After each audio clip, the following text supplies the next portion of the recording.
I did want to make sure that we got you the information that you need to go forward into next week, armed with a good map with what you can expect from this week. Now, this is pretty a calm week. There's not anything going into retrograde. We're in the last quarter moon. So it's not like there's a lot of really in your face energies. So that's a good point. It won't add in an added layer of, well, energy surges, if you will. The decks I've chosen for this week, I do have one of my favorites. This is the Literary Tarot. It's fantastic. It was a Kickstarter. So in love with it. And then I have paired it. This is the Energy Oracle. It's kind of a classic staple. I haven't used it in a while, and I thought, you know what? This is a great time to use it. Great time to bring it out and I'll dust it off and give it some love. All right, let's look at this. What can my friends expect from the week of July 9th through the 15th? And guys, the weekend, next weekend, we're looking at the middle of the month already. Okay? Like, yeah, it's crazy. And we're going to feel that roll when it kind of happens as we, after, I don't know, May, June, July, August blur, and then September, October, November, December roll. So we're into that kind of weird time where it feels like time speeds up. Of course it doesn't, but it just feels that way. We're gonna have to make it a conscious choice to be present, so we're not missing out. We're not putting things on the back burner and then all of a sudden it's 2024. The Seven of Quills. Quills in this deck are the swords. The Empress. I love that Empress. My fan is going on the above me, and so it's kind of giving a strobe-like effect. Awesome. The Page of Ink. Ink is, of course, the wands. So I'll let you know what these cards are, what book they're identifying. One of the only reasons I actually this is the only book I really embrace or open up, because I want to know what book it is. I don't want to know the card. I can tell you the card. This is The Wife of Bath's Tale. Geoffrey Chaucer is the Empress. And then we're going to have ink. So we're going to the Page of Ink. Page of Ink, The Magic Mountain by Thomas Mann. And quills. Here we go, here we go. And The Black Cat, Edgar Allan Poe. So, this week, like I said, we're going to be called to task here. Seven of Quills, the Seven of Swords, talks about, well, trying to get away with something that we shouldn't. Well, like I said, we need that very presence of mind to understand not only where we're coming from, but also what we would like to accomplish. There's a lot of fertile energy this week with the Empress in play. So this is an amazing time to connect into those passions, to get stuff done. However, we need to be honest with self about how we're feeling. If we're feeling burnt out, overwhelmed, and struggling, creating and producing things, that's not going to happen. Actually, what's going to happen is you're going to feel even more overwhelmed, more discouraged, because you're not going to be able to be fully present, fully there. Start from where you're at. Do what you can. We need to work smarter rather than harder, because like I said, we don't want to put ourselves up or put more failure or expectation onto self. that will just weigh us down. That loving, creative energy, it needs to have an outlet. We need to use that creativity to our advantage, not disadvantage. So taking things one step at a time. Big part, guys, making sure we are grounded. It's really hard to be creative and get into that zone when our mind may be spinning. We're not being able to, well, sit still. So taking that deep breath, making sure that we are breathing, that we're using that frontal cortex, that third eye thinking center, to its fullest. And you can't do that if you're not breathing properly. Deep, big inhales with a pause, big, balanced exhales. And I've talked to people before. They're like, well, I have sinus issues. I can't breathe through my nose. Well, then don't. Breathe through your mouth. You're getting oxygen somehow. So instead of doing shorter breaths, take big ones. Fill your lungs. Fill yourself with some good air. It will help stabilize you. Going back in. Okay, so you know what? If the mind is really, really swirly still, use your tools. You might need to use a crystal, like something like this. This is labradorite. It can help with grounding. It's a stabilizing crystal. Any black or red crystal will hit your root chakra, helping with that stability. The Empress energy is very stable. This is the Mother Earth energy. Well, we need to embrace it. Help to stabilize us so we do feel able to create. We feel able to sit down and enjoy that time. All right, let's look at what other things will help us. Yeah, we know breathing is important. It does help us be able to fully assess situations. We know grounding is important to help stabilize us. And yes, I know grounding is very much a clickbait word right now, but it does help. Working with our root chakra does help.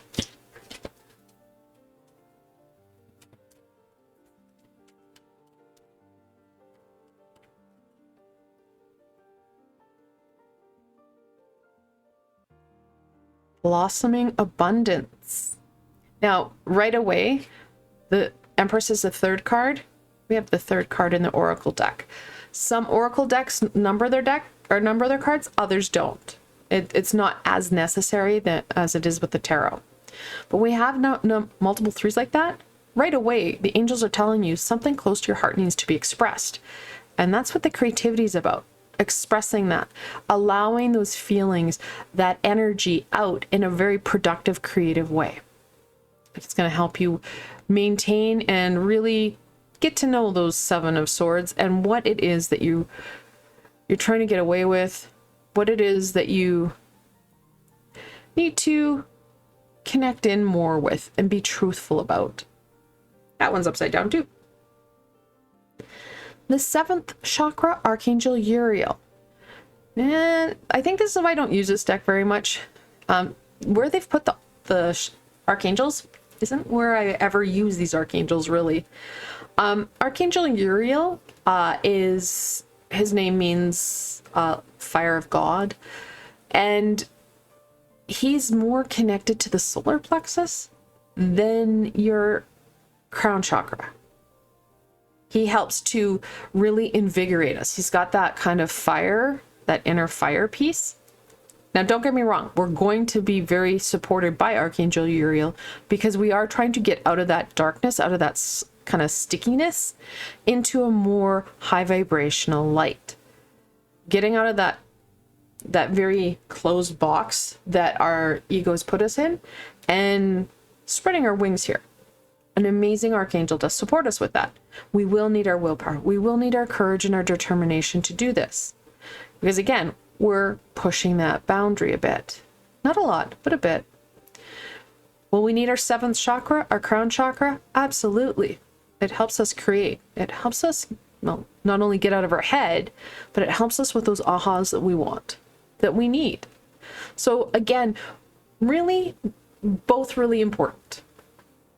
Oh, I didn't talk about the blossoming abundance. So that talks about being present. There's abundance in varying stages of production, I guess. because it really feels like a working garden, where at different stages of the time, you're going to have different things come forward and bear fruit. So we have the ability to start to harvest some of those areas of abundance. However, to do that, you need to be present. You need to be fully aware and, well, checking into where we're at. What's really happening in our here and now. We don't want to get into the expectations and demands, but where are we functioning from? What's happening? And what is going right? That's a big piece. What's going right in your life? It may be hard to identify. However, no, there is things that are going well. You just need to take that time, take that breath to acknowledge them. And it can be just as much as I am here and I am learning. All right. What further insight and information can we share with my friends so that they can get the most out of this week? So that they're able to embrace that Empress and dance in her light.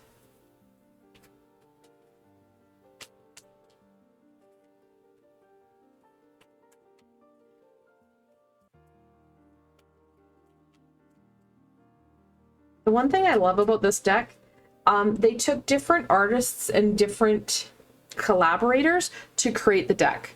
There was so many people working on this deck. The Chariot. 7th card in the Major Arcana, and it does talk about movement. The Magician. 1st card in the Major Arcana. We're starting to get an abundance of Major Arcana. King of Quills, King of Swords. All right, let's get these books. All right, we're going to start with the Magician because he's number 1 and comes first in the book. Journey to the West by Wu Chang'an. I probably said that wrong, and I apologize. The Chariot. Treasure Island, Robert Louis Stevenson. And then King of Quills, he's way at the back here. And King. Meditation by Marcus Aurelius. Probably said that wrong too. And I apologize. So right away, and this adds to our threes. 3 Major Arcana, 3 Minor Arcana. 3rd card in the Major Arcana, 3rd card in the Oracle deck. That's how easy it is to hide messages within plain sight. They're there. We just need to be present for them. So, like I said, the Chariot talks about moving forward. He also talks about that willpower and determination that I talked about with Archangel Uriel, because he usually has a black and white and then a white and black steed.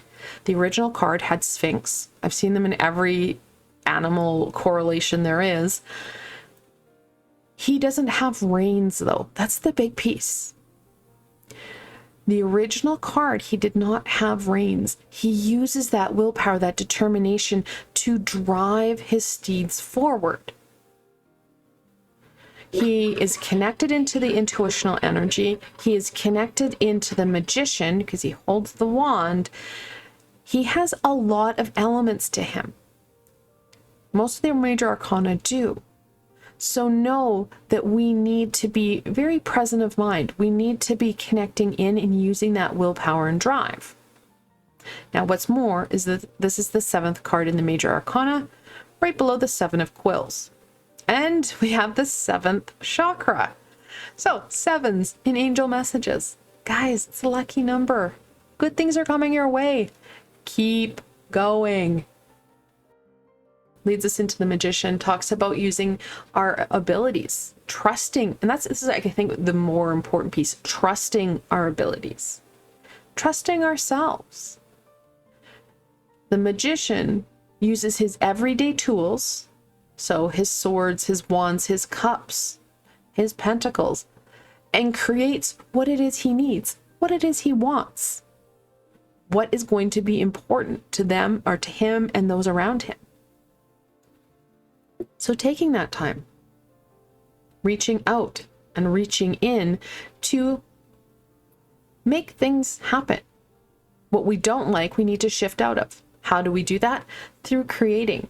Why? Because we're going to get out of our head. We're doing something that raises our vibration. It supports us in that movement. Not only do we get the aha we're looking for, which leads us into Mr. Spock himself here with the King of Swords, but we also start to create things that can inspire and help us and inspire and help others. And that's really, that really sings to that heart song of ours, which again, helps us with that movement forward. So you can see how things are just keeping rolling. Okay. We do need to use our head. We've got 2 quills here, 2 swords. This is Mr. Spock himself. He does not do emotion well. We're going to need our emotion because we're wanting to create. We need that heart song to sing. We don't want our heart song to lead us. We need to use our head. And it's not just, okay, I'll think that through. It's about using our third eye thinking center to its fullest. Remember how I said you needed to breathe so that you can use that third eye thinking center? Again, we go back to the same thing. It's really just confirming that this week is about creating. This week is about movement. Know that it's not about adding in a lot of pieces. It's about touching in and putting smatterings of glitter, if you will, throughout your day. Instead of going to work, coming home, eating dinner, binging Netflix, going to bed to rinse and repeat, maybe switch it up a bit. Maybe go outside for a barbecue. Maybe go for a picnic. Maybe take some time and instead of just after dinner sitting in and zoning out, take that time to give yourself 15 minutes, half an hour to indulge in some creativity. Use your head. The King of Swords or the King of Quills, he's the everyday or one of the everyday personifications of the Emperor. That routine, that schedule will help. And let's be honest, many of us in the summertime, we get out of that routine, and that you can, this crumbling here really feels like that's how we're, yeah, that's how our routine happens in the summer. It just crumbles and we don't follow through with it. Have a looser routine, but have a routine that includes that creativity. I want to thank you guys so very much for joining me today and having patience for a recorded session. I appreciate and love the lives. However, I know that this information needed to be shared with you guys. I will be back live on YouTube here on Wednesday. I will be doing some angel readings on Wednesday. And then, like always, I will be live on Twitch Tuesdays and Thursdays to do the live readings there. Now, if you did like this session, please remember to give it a thumbs up, as it does help people find me on the sea of YouTube. More importantly for you guys, don't forget to subscribe and hit that bell. I have so much more guidance and support, tools, and, well, teaching coming forward. You don't want to miss any of it. Also, if you're looking for an added layer of support, I do have a Ko-fi and Patreon page. I provided links below, so you can go check it out for yourselves. Again, I want to thank you so much for joining me this week, and I hope that you're able to embrace this queen and dance with her in her glorious, glorious meadows. Until tomorrow, my friends.